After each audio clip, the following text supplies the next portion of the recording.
그 바이오주들이 상승의 어떤 모멘텀을 갖기 위해서는 어떤 요소들이 좀 필요할까요? 신약개발 회사들에 대한 그 잣대는 더욱더 가혹해진다. 그러니까 이 IPO 투자 열기가 계속 이어져 갈 것인가? 카카오페이가 4월 달에 그 상장 예심을 청구한다고 합니다. 이번에는 그 지난번에 그 상장한 SK 바이오사이언스, 이게 뭐 따따상은 실패했지만 그래도 뭐 한번 따상 가기도 하고 뭐 분위기가 좋았죠. 왜 그런지 사실 이번에는 좀 우리가 기대를 약간 덜 했었는데 생각 바뀌었어요. 네. 일단 사실은 그 SK 바이오사이언스가 이번에 그 유통 물량도 정말 적었고요. 뭐 11.5%밖에 안 된다고 했었고, 공모가 기준으로도 시총이 그렇게 비싸진 않았거든요. 한 5조 정도 되다 보니까 뭐 상대적으로 좀 저평가된 거 아니냐 이러면서 많이들 몰렸고, 그러면서 이제 따따상까지도 한번 많은 분들이 기대를 했는데 결국에 따상만 됐죠. 따상만 되고 다음날 바로 그냥 물량이 풀리면서 일단은 주가가 오늘 같은 경우 또 크게 빠져버리는 그런 모습들이 좀 나오는 것 같습니다. 그래서 이 SK 바이오사이언스, 그러니까 한마디로 점점 사람들이 좀 뭐라 그럴까요? 그 학습 효과가 생긴 것 같아요, 제 생각에는. 그러니까 작년에도 처음에 SK 바이오팜이 상장하고 나서는 따따따상까지 갔었잖아요. 그리고 나서 카카오 게임즈는 그보다 좀 덜 했고, 빅히트는 역시 그냥 상한가 딱 한 번 가고 나서 그냥 바로 풀려버렸고, 그러니까 지금 이 SK 바이오사이언스도 마찬가지인 것 같아요. 그러니까 결국엔 그 올해 가져갔을 때, 올해 가져간다고 해도 주가가 이 신규 상장 기업이 급등하고 나서는 빠지는 게 작년에 공통적으로 확인이 되다 보니까 투자들이 일단 그래 어차피 공모주 청약 받았고 내가 뭐 이 따상까지 했기 때문에 결국에는 수익률은 좀 높은 상태잖아요. 그래서 그렇죠. 좀 한번 차익 실현하자라는 그런 것들이 좀 많이 발현이 된 것 같습니다. 그래서 이번에 좀 수급이 좀 안 좋아지면서 주가가 좀 빠졌던 것 같고요.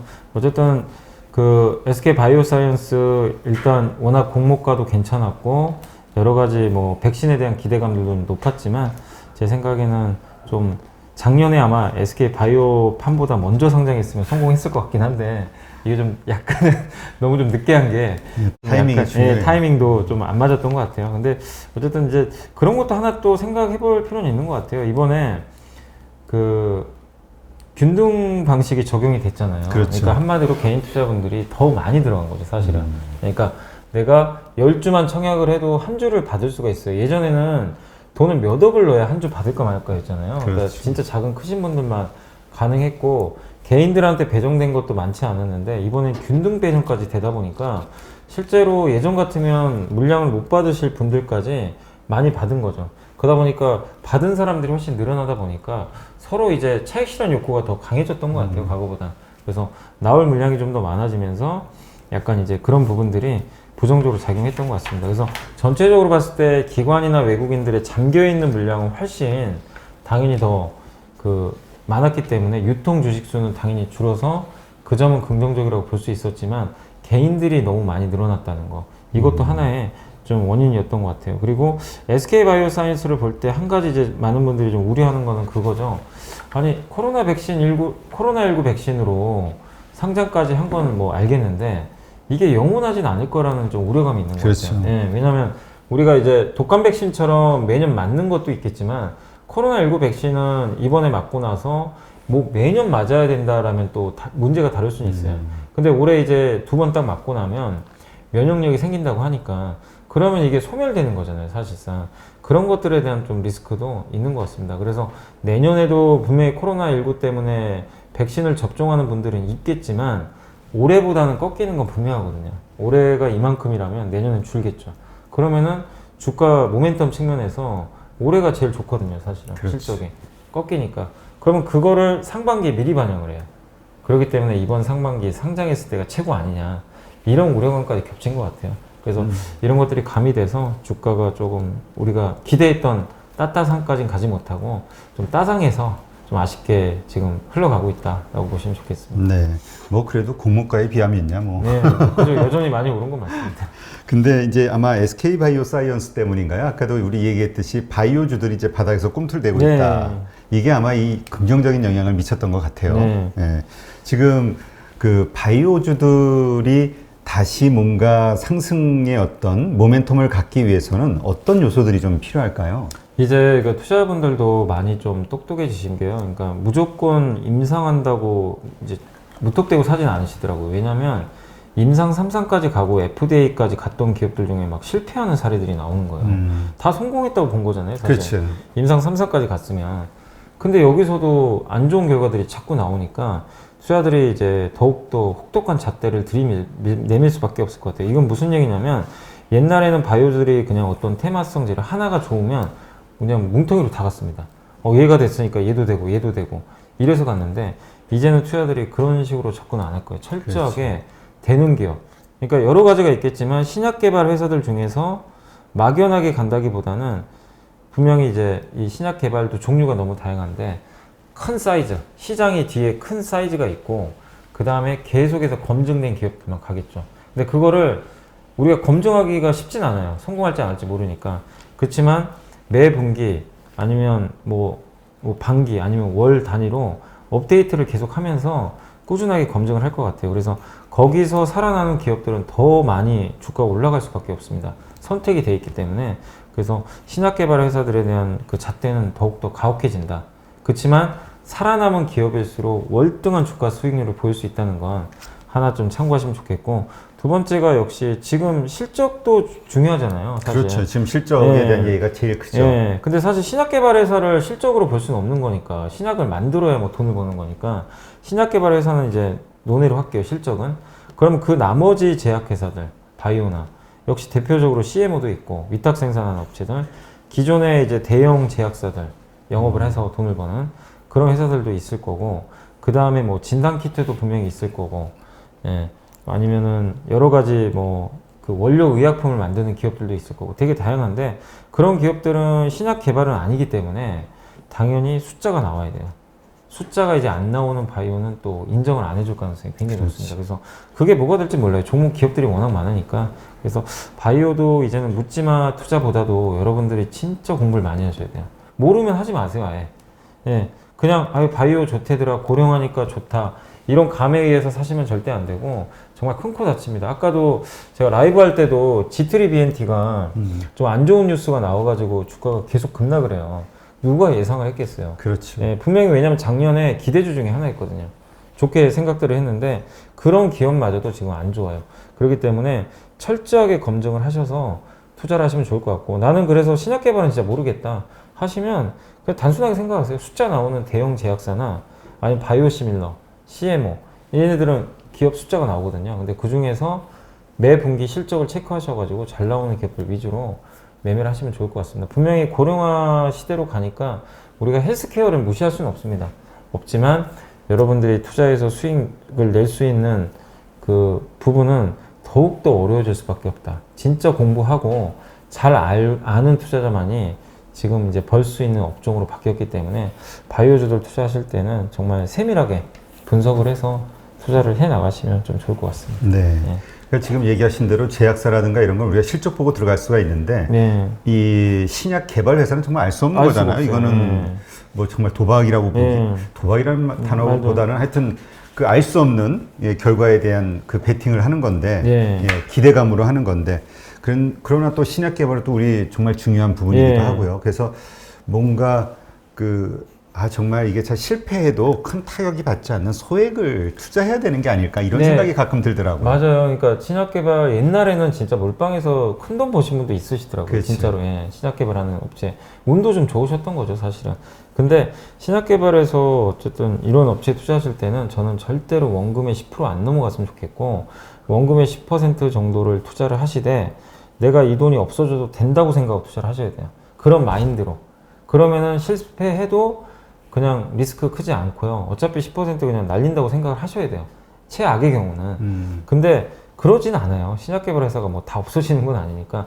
근데 내가 공부를 해서 신약개발해서 이거는 그 항암제 시장에 진출했던 기업인데 임상 이상도 지금 업데이트 하니까 잘 되고 있고 굉장히 시장성도 좋고 그런 기업이라면 10% 투자해서 한번 가져가 보는 거예요. 근데 그게 만약에 성공했을 때는 엄청난 보상으로 돌아와요. 그렇죠. 그러니까 이전에는 모든 게 다 같이 가고 다 좋을 때는 그냥 너도 나도 우후죽순처럼 가요. 그러니까 그러니까 변별력이 없어요. 근데 이제는 내가 정말 좋은 신약 개발 회사를 잘만 선택하면 그 당시보다는 월등히 몇 배의 수익이 더 나올 수도 있어요. 더 쏠려버리거든요.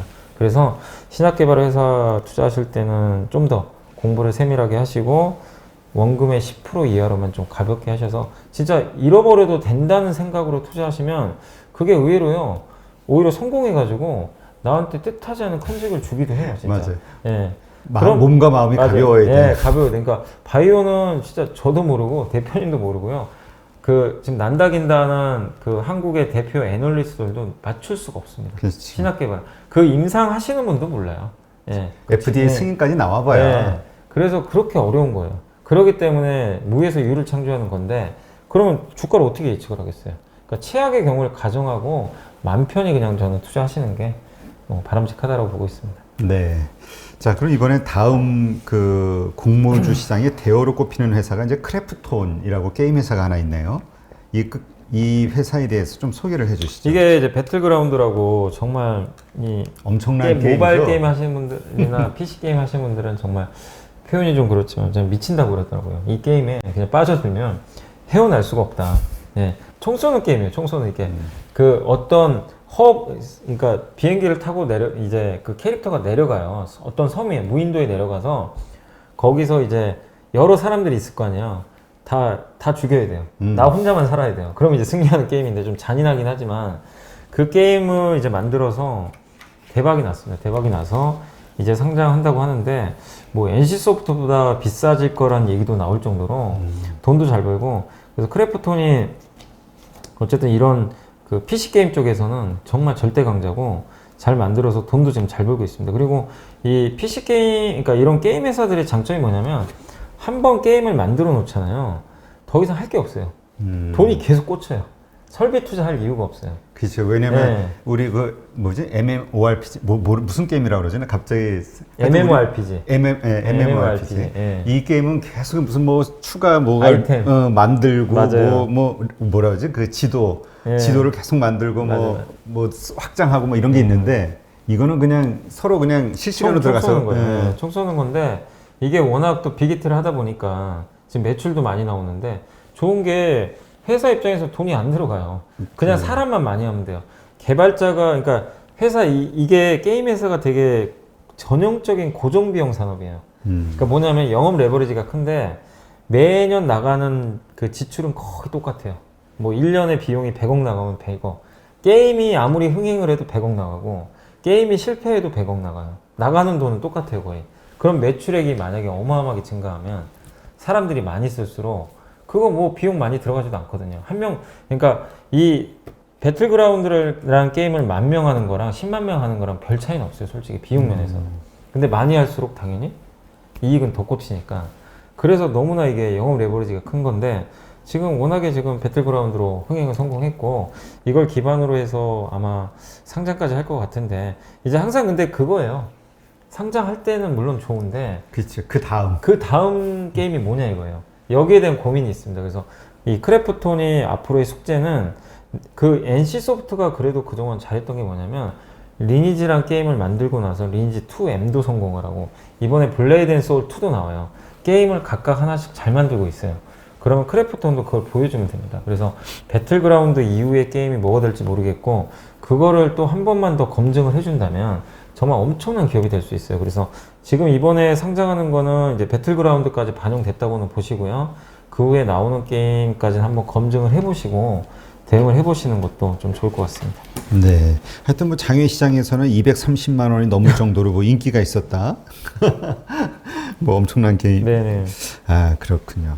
아니 우리 그렇지 않아도 그 상장 기업 게임 회사 그 대표 인터뷰 요청이 한번 들어왔는데 네. 가서 게임 시장 한번 조사 한번 해볼까요? 네. 그 다음에 이제 그 우리가 예상하는 IPO 할 만한 기업들로는 지금 카카오뱅크하고 뭐 야놀자라든가 네. 몇 개 이제 기업들이 네. 떠오르고 있는데 그러니까 이 IPO 투자 열기가 계속 이어져 갈 것인가 이게 이제 지금 핵심인 것 같아요. 열기는 계속 이어진다고 보셔야 될 것 같아요. 왜냐하면 그 정말 좋은 비상장 기업들이 너무 많고요. 저는 되게 고무적인 게 우리 올해 이제 물론 LG 에너지 솔루션이 상장을 하지만 제조업체잖아요. 그렇죠. 예전에 한국의 비상장 기업들은 대부분 상장하는 기업들이 다 제조사입니다. 근데 작년부터 뭐가 많이 바뀌었어요. 뭐냐, 플랫폼 기업들이 자꾸 상장을 해요. 그러니까 이게 미국의 나스닥 같은 기업들이 정말 많이 작년, 그러니까 헬스케어도 마찬가지. SK 바이오팜, 이번에 바이오사이언스, 이 기업들은 경기 민감주가 아니라 고령화 수혜 기업들이잖아요. 신약하고 백신 기업들이고, 그 다음에 올해 나오는 또 대우 중에 하나가 카카오뱅크. 그 다음에 아까 뉴스를 보니까요, 카카오페이가 4월달에 그 상장 예심을 청구한다고 합니다. 카카오페이도 이제 상장 영역에 들어왔고, 그 다음 크래프톤, 작년에 상장했던 게 빅히트, 카카오 게임즈도 다 플랫폼 기업들입니다. 이게 이런 기업들이 왜 상장하면 좋냐면, 과거에는 그냥 제조업 기반의 베이스 산업 그 회사들이 상장을 하면 높은 밸류에이션 못 줘요. 그 우리나라 기업들의 할인 요인입니다. 근데 이런 플랫폼 기업들이 점점 늘어나면 이 기업들은 일단 기본적으로 PER이 높아요. 높다는 얘기 뭐냐면 우리 한국 시장이 전체 PER을 올려주는 역할을 해요. 그러면 옛날에 그 약간 부정적으로 보시는 분들의 논리가 PER 지금 한국 코스피가 13배거든요. 13배니까 비싸다고 하세요. 그 과거 잣대는 맞는데 지금 이런 기업들이 앞으로 상장을 많이 한단 말이에요. 그치. 올해도. 그러면 한국의 PER 기준 자체가 올라가 버려요. 그래서 이 기업들은 보통 이 섹터부터가 되게 높은 PER을 적용받으니까. 그래서 나스닥이 30배 넘잖아요, PER이. 그게 다 플랫폼 기업이 많아서인데, 그럼 한국의 기본적인 PER도 올라갈 가능성이 있어요. 그래서 저는 이런 플랫폼 기업들의 청약은 뭐 흥행과 상관없이 너무나 좋은 것 같고, 그리고 이런 기업들이 상장할 때 그 시장 참가자들이 인정을 해가지고 공모주 청약을 엄청나게 합니다. 그 점도 좋고, 그리고 무엇보다 쿠팡이 뉴욕 증시에 화려하게 데뷔를 했잖아요. 정말 상징적인 사건이잖아요. 그렇죠. 저는 왜 이게 기분이 좋냐면, 쿠팡은 우리 한국 기업이 아니라고 하시는 분도 계시지만 미국 기업 일본 반반, 맞아, 반반이다. 근데 어쨌든 그걸 떠나서 뭐 소유는 그럴 수 있는데 분명한 건 한국에서 사업하는 기업이에요. 그렇죠. 한국에서 번 돈으로 상장한 겁니다. 지금 매출 나와가지고 그런 기업이 미국에서 100조 가치를 받았단 말이에요. 그러면 타는 거는 한국 산업을 인정한 거예요. 한국의 온라인 산업을. 저는 미국 증시가 인정했다고 보거든요. 그렇다는 얘기는 앞으로 이 기업들이 지금 마켓컬리도 뭐 상장한다고 하더라고요. 그렇죠. 예. 이런 기업들이 미국 나스닥에 상장을 할 거고, 뭐 티몬이나 또 위메프 같은 기업들도 상장 지금 준비 중인 걸로 알고 있고, 11번가 이 기업들도 있고, 여러 기업, 이런 플랫폼 기업들이나 전자상거래, 그러니까 온라인 비즈니스 기반의 회사들이 미국 시장도 노크하고 한국 시장도 노크하고 있어요. 이거 자체가 저는 한국 증시의 위상을 높이는 굉장히 좋은 일이라고 보고 있거든요. 그래서 굉장히 좀 의미 있는 그런 기업들이 상장을 지금 올해도 많이 할 것 같아서 저는 굉장히 좀 긍정적으로 바라보고 있습니다. 이 현상. 궁금한 것도 모르는 것도 많은 주린이 여러분, 생각보다 쉬운 주식 투자 저와 함께 해보시겠습니까? 이베스트 마이넷에서 프라임 서비스를 신청하시면 온라인 방송으로 저희 연불리와 함께 하실 수 있습니다.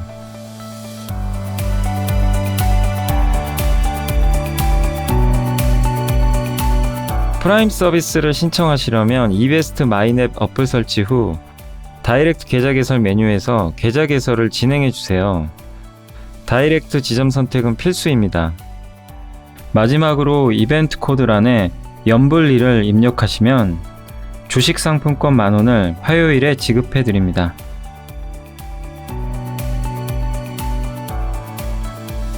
궁금하신 사항은 02-3779-8880으로 연락 주세요. 제가 여러분의 성공 투자를 끝까지 응원해 드리겠습니다.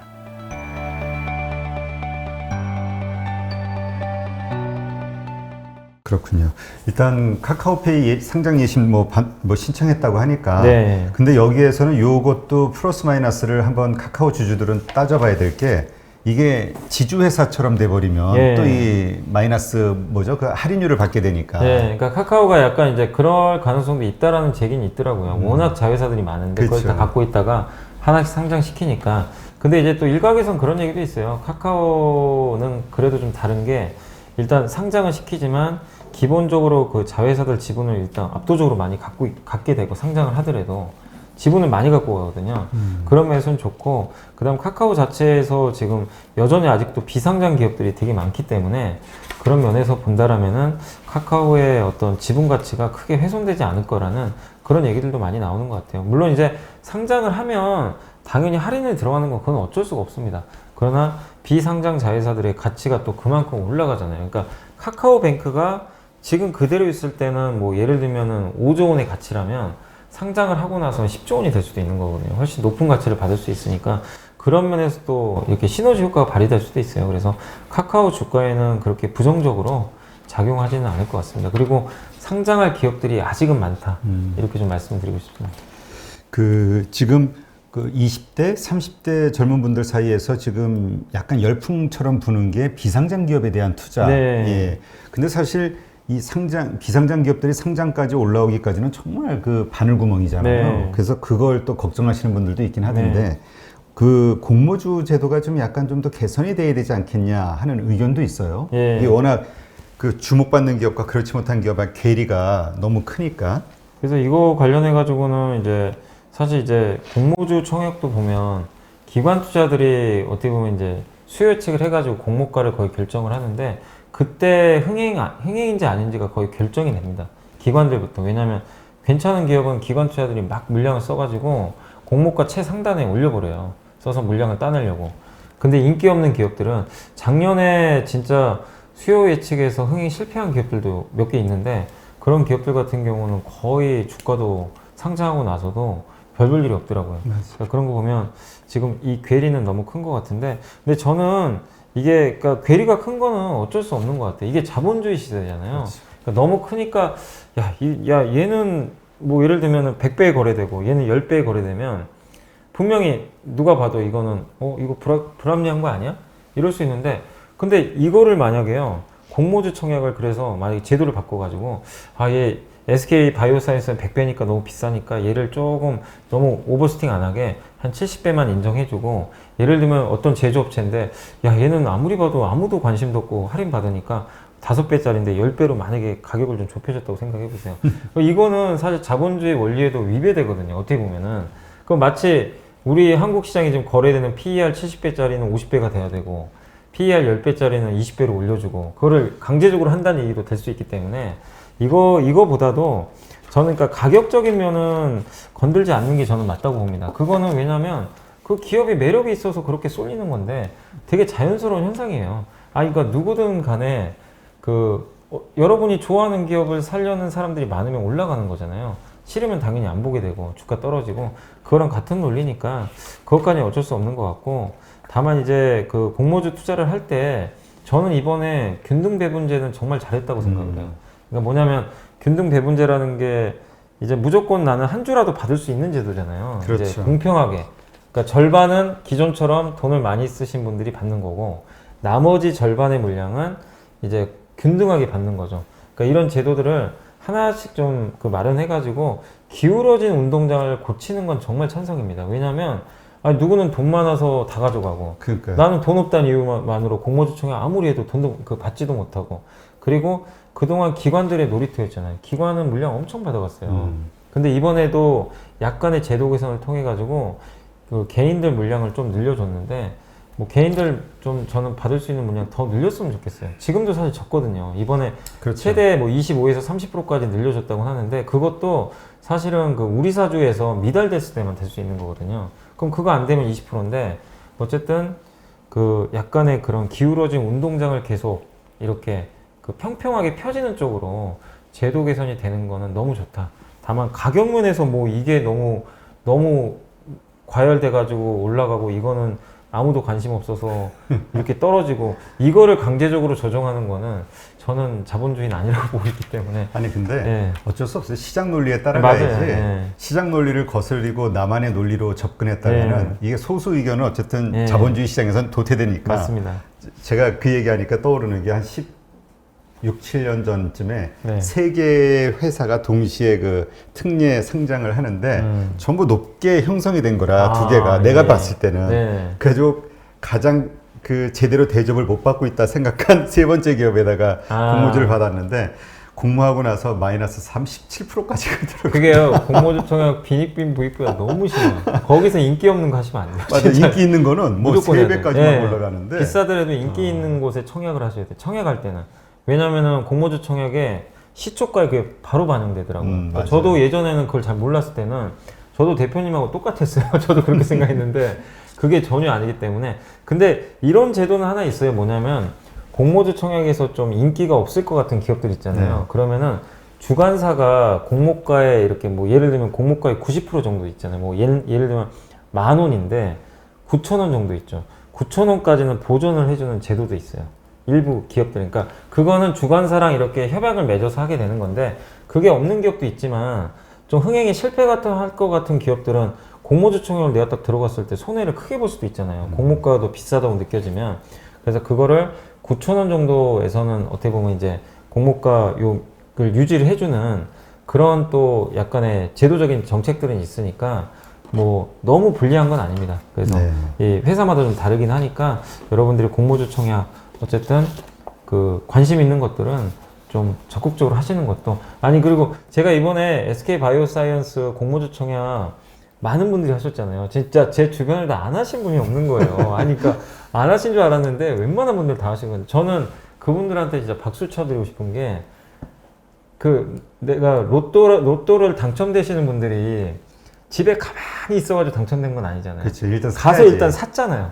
그러니까 공모주 청약도 귀찮아요. 솔직히 엄청 귀찮아요. 근데 이분들은 귀찮아도 가서 그거를 줄 서고 다 기다려가지고 다 하신 분들이에요. 그러니까 단돈 몇십만 원을 번 겁니다. 이 세상에 진짜 공짜 없거든요. 그래서 저는 공모주 청약 된다고 하면 무조건 하실 것을 저는 좀 권유드리고 싶어요. 예. 네.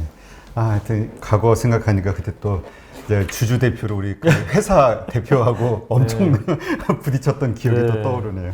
네, 알겠습니다.